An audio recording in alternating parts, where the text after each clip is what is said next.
ধরুন রাত ৩টে বাজে, চারদিক ঘুটঘুটে অন্ধকার। আর পুরো পৃথিবী তখন গভীর ঘুমে আচ্ছন্ন। ঠিক। আর সেই নিস্তব্ধতার মধ্যে একজন নতুন মা ঘরের মেঝেতে পায়চারি করছেন, কোলে তার সদ্যজাত সন্তান। চারপাশের এই নীরবতা এতটাই ভারী যে কানে রীতিমতো তালা লেগে যাওয়ার জোগাড়। হ্যাঁ, আর সমাজের শেখানো বুলি অনুযায়ী তো এই সময়টা হওয়ার কথা একটা জাদুকরী, একদম পবিত্র একটা মুহূর্ত। একদমই তাই। কিন্তু যদি সেই মুহূর্তটি জাদুকরী না হয়ে মনে হয় যেন দমবন্ধ করা এক অন্ধকার কয়লা খনিতে নেমে যাওয়ার মতো। বাপরে, এটা তো বেশ ভয়ঙ্কর একটা চিন্তা। ভয়ঙ্কর তো বটেই। যদি মায়ের মনে হয় যে বুকের সাথে জড়িয়ে থাকা ওই ছোট্ট প্রাণটি ধীরে ধীরে তার শরীরের সমস্ত জীবনী শক্তি শুষে নিচ্ছে। আসলে মাতৃত্ব নিয়ে এমন ভীতিকর চিন্তা করাটা কিন্তু আমাদের সমাজের চোখে প্রায় একটা অপরাধের সমান। হ্যাঁ, কেউ শুনলেই তো রেড়ে করে তেড়ে আসবে। একদম। সমাজ আমাদের মাথায় গেঁথে দিয়েছে যে মাতৃত্ব মানেই এক রৌদ্রোজ্জ্বল, তুলতুলে নিখুঁত একটা ছবি। মানে যেখানে মা সবসময় হাসি খুশি থাকবেন আর তার কোনো ক্লান্তি থাকবে না। কিন্তু মানুষের মনের গহীন অন্ধকার তো আর সমাজের এই নিয়ম মেনে চলে না, তাই না? কখনই না। আর ঠিক সেই কারণেই আজকের এই গভীর আলোচনা বা ডিপ ডাইভে আমরা এমন এক মনস্তাত্ত্বিক গোলকধাঁধায় প্রবেশ করতে যাচ্ছি যা মাতৃত্বের প্রচলিত ধারণাকে পুরোপুরি উল্টে দেয়। হ্যাঁ, আজ আমরা সিলভিয়া প্ল্যাথের লেখা একটা গায়ে কাঁটা দেওয়া কবিতা নিয়ে আলোচনা করব। কবিতার নাম নিক অ্যান্ড দ্য ক্যান্ডেলস্টিক। আর আমরা একেবারে কবিতার ভেতরের জগতে নামতে যাচ্ছি। এই কবিতাটি কিন্তু 1962 সালের অক্টোবরে লেখা হয়েছিল। সময়টা একটু খেয়াল করতে হবে। 1962। হ্যাঁ, এমন একটা সময়ে যখন কিউবান মিসাইল ক্রাইসিসের কারণে পুরো বিশ্ব পারমাণবিক যুদ্ধের আতঙ্কে কাঁপছে।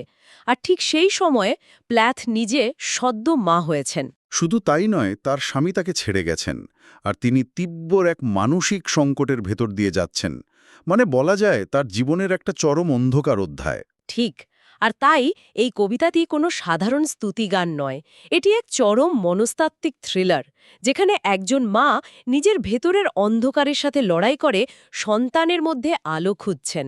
আচ্ছা, কবিতার শিরোনামটার ব্যাপারে একটু বলুন তো। নিক অ্যান্ড দ্য ক্যান্ডেলস্টিক নামটা এমন কেন? শিরোনামটা মূলত একটা পুরনো nursery rhyme, Jack be nimble, Jack be quick, Jack jumped over the candlestick, সেখান থেকে অনুপ্রাণিত।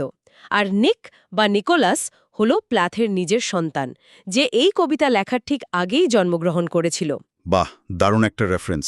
আর যারা বাংলা মাধ্যমে সাহিত্য পড়ছেন, বিশেষ করে রূপক বা মেটাফরের ব্যবহার বুঝতে চান, তাদের জন্য এই কবিতাটি একটা মাস্টার ক্লাস হতে চলেছে। তো চলুন সরাসরি সেই অন্ধকার খনিতে নেমে পড়া যাক। হ্যাঁ, শুরু করা যাক। কবিতার শুরুতে স্পিকার ইংরেজিতে বলছেন, I am a miner, the light burns blue. শুরুতেই কিন্তু একটা বিশাল ধাক্কা। একজন মা নিজেকে সোজা খনি শ্রমিকের সাথে তুলনা করছেন। হ্যাঁ, খনি শ্রমিক কেন? একটু ভেবে দেখলে এর পেছনের বিজ্ঞান বা মেকানিজমটা একদম পরিষ্কার হয়ে যায়।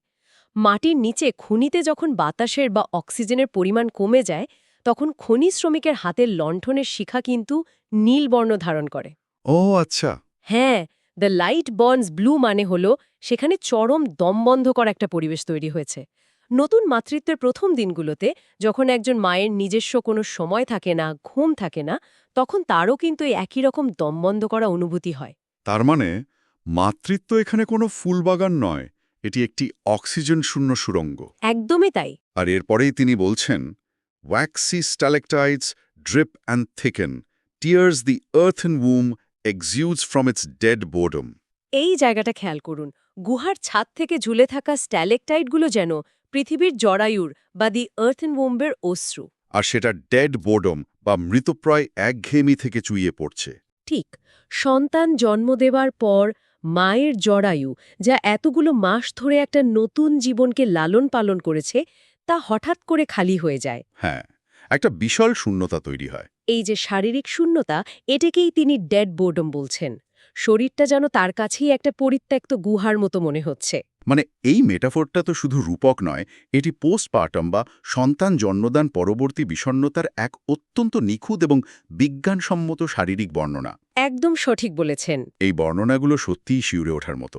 কিন্তু আমরা তো কেবল গুহামুখে দাঁড়িয়ে আছি।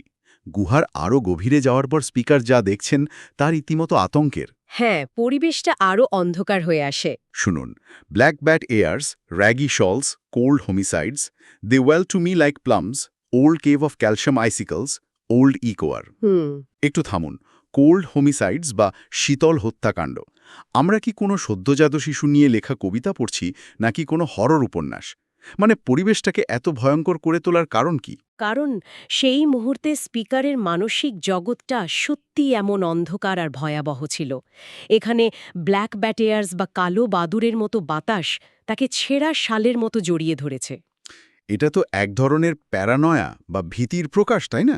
ঠিক, কিন্তু এখানে সবচেয়ে চমকপ্রদ এবং বৈজ্ঞানিকভাবে সঠিক যে রূপকটি তিনি ব্যবহার করেছেন তা হল old cave of calcium. Old cave of calcium. হাড়ের উপাদানের কথা বলছেন কি? একদম তাই। গর্ভাবস্থায় এবং স্তন্যপান করানোর সময় ভ্রূণ বা শিশু আক্ষরিক অর্থেই মায়ের শরীর থেকে, হাড় থেকে, এমনকি দাঁত থেকে ক্যালসিয়াম শুষে নেয়। বাপরে, নিজের শরীর গঠনের জন্য, তাই তো? হ্যাঁ, একজন মা আক্ষরিক অর্থেই ভেতর থেকে ফাঁপা হয়ে যেতে থাকেন। প্ল্যাট যখন নিজেকে ওল্ড কেভ অফ ক্যালসিয়াম বলছেন, তখন তিনি শুধু রূপক ব্যবহার করছেন না, তিনি মাতৃত্বের একটি চরম জীবতাত্ত্বিক সত্যকে তুলে ধরছেন। তিনি যেন ভেতর থেকে ক্ষয় যাওয়া এক পুরনো প্রতিধ্বনি তোলার মতো গুহা, অকল্পনীয়। মাতৃত্বের এই দিকটা নিয়ে তো আমরা কেউ সচরাচর কথা বলি না। না, কারণ এটা শুনতে খুব অস্বস্তিকর লাগে। কিন্তু এর পরের লাইনগুলো আমাকে সবচেয়ে বেশি অবাক করেছে, এমনকি বলতে পারেন একটু ধাক্কাও দিয়েছে। তিনি গুহার ভেতরে প্রাণীগুলোর বর্ণনা দিচ্ছেন। হ্যাঁ, সেই মাছগুলোর কথা। হ্যাঁ, বলছেন, even the newts are white, those holy Joes, and the fish, Christ, they are panes of ice, a vice of knives, a piranha religion, drinking its first communion out of my live toes. এই রূপকটা সাংঘাতিক।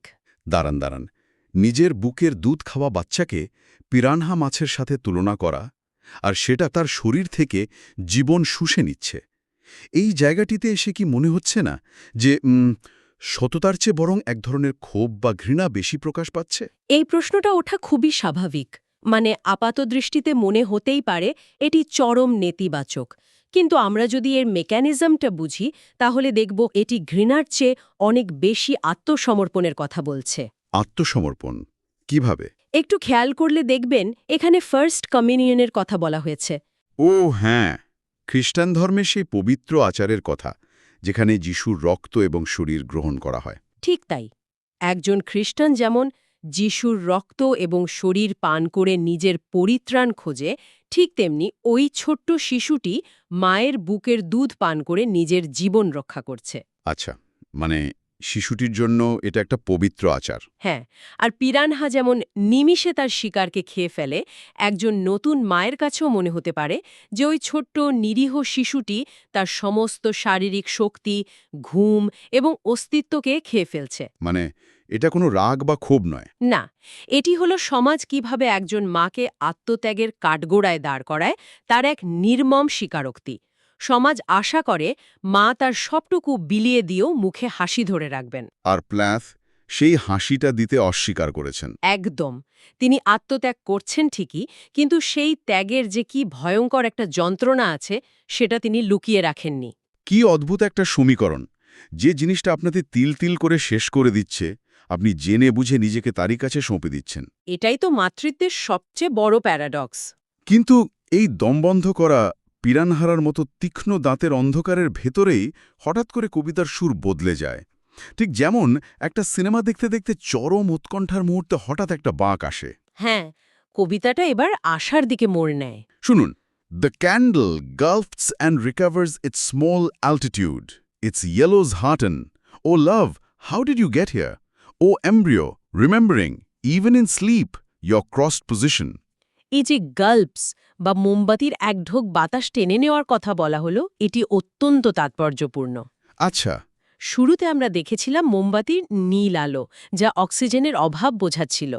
এখন সেই মোমবাতি যেন হাঁপাতে হাঁপাতে আবার প্রাণ ফিরে পেল। এর শিখা এখন হলুদ। আর হলুদ মানেই হলো নতুন আশা, উষ্ণতা। খনির সেই শ্বাসরুদ্ধকর অন্ধকার হঠাৎ করেই মিলিয়ে যেতে শুরু করেছে। ঠিক। আর স্পিকারের বলার স্বরটাও তো পাল্টে গেল, তাই না? এতক্ষণ তিনি পরিবেশের ভয়াবহতা নিয়ে কথা বলছিলেন, আর এখন তিনি সরাসরি তার সন্তানকে সম্বোধন করছেন। হ্যাঁ, ও লাভ বা হে ভালোবাসা বলে ডাকছেন। কারণ ওই অন্ধকার খনির ভেতরে খনি শ্রমিক তার কাঙ্ক্ষিত রত্নটি অবশেষে খুঁজে পেয়েছে। সন্তানকে তিনি এমব্রিও বলে ডাকছেন।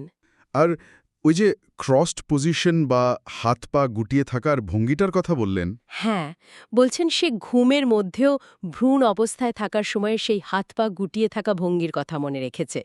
এই ভঙ্গিটি কিন্তু একই সাথে ক্রুশবিদ্ধ যিশুর কথাও মনে করিয়ে দেয়। ও মানে এই শিশুটির মধ্যেও এক ধরনের পবিত্রতা এবং ত্যাগের আভাস রয়েছে। একদম তাই। আর সেই রত্নটি পাওয়ার পর মা যা বলছেন তা আমার মতে এই কবিতার সবচেয়ে শক্তিশালী এবং আবেগঘন অংশ। লাইনগুলো পড়বেন? নিশ্চয়ই। The blood blooms clean in you, ruby. The pain you wake to is not yours. অসাধারণ। স্পিকার তার সন্তানকে একটি রুবি বা চুনি পাথরের সাথে তুলনা করছেন। এখানে রুবির মেটাফার বা রূপকটি নিয়ে একটু গভীরে যাওয়া প্রয়োজন। মানে ধরুন রুবি কিভাবে তৈরি হয়? প্রচণ্ড চাপে, তাই না? হ্যাঁ, পৃথিবীর গভীর তলদেশে অন্ধকারে চরম চাপ এবং তাপের ফলে তৈরি হয় এই মূল্যবান রত্ন। এই যে এতক্ষণ ধরে স্পিকার নিজের শরীর এবং মনের যে চরম চাপের বর্ণনা দিচ্ছিলেন, সেই অন্ধকারের চাপেই কিন্তু তৈরি হয়েছে এই মূল্যবান সন্তান। আর the blood blooms clean in you, এই কথার মাধ্যমে তিনি বোঝাতে চাইছেন যে মায়ের নিজের ভেতরে যতই অন্ধকার, বিষণ্ণতা বা কষ্ট থাকুক না কেন, সন্তানের রক্ত একদম পরিষ্কার, পবিত্র। ঠিক। এবং তার পরের লাইন, the pain you wake to is not yours, এটি মূলত একজন মায়ের চরম প্রতিরক্ষামূলক একটি ঢাল। মানে তিনি সন্তানকে রক্ষা করতে চাইছেন। হ্যাঁ, স্পিকার তার সন্তানকে কথা দিচ্ছেন যে এই পৃথিবীতে যে কষ্ট, যে মানসিক যন্ত্রণা বা পারিপার্শ্বিক ধ্বংসলীলা চলছে, তার কোনো আঁচ তিনি সন্তানের গায়ে লাগতে দেবেন না। তিনি নিজের বিষণ্ণতা এবং পৃথিবীর নিষ্ঠুরতা থেকে সন্তানকে সম্পূর্ণ আলাদা করে রাখতে চাইছেন। এটিই হলো সেই নিঃশর্ত ভালোবাসা, যা একজন মাকে পিরানহার মুখে নিজেতে সঁপে দিতেও পিছপা হতে দেয় না। একদম সঠিক। এই জায়গা থেকে আমরা দেখতে পাই সেই ভয়ঙ্কর অন্ধকার গুহাটা ধীরে ধীরে একটি নিরাপদ আশ্রয়ে পরিণত হচ্ছে। স্পিকার বলছেন, লাভ, লাভ, I have hung a cave with roses, with soft rugs, the last of Victoriana. মানে যে গুহাতে একটু আগে কালো বাদুর উড়ছিল, ক্যালসিয়ামের ছাদ খসে পড়ছিল, এখন তিনি সেই গুহাটিকে গোলাপ ফুল আর নরম গালিচা দিয়ে সাজিয়ে তুলছেন। এটা কিভাবে সম্ভব হলো? এটা হলো মাতৃত্বের সেই সহজাত প্রবৃত্তি যাকে ইংরেজিতে নেস্টিং বলা হয়।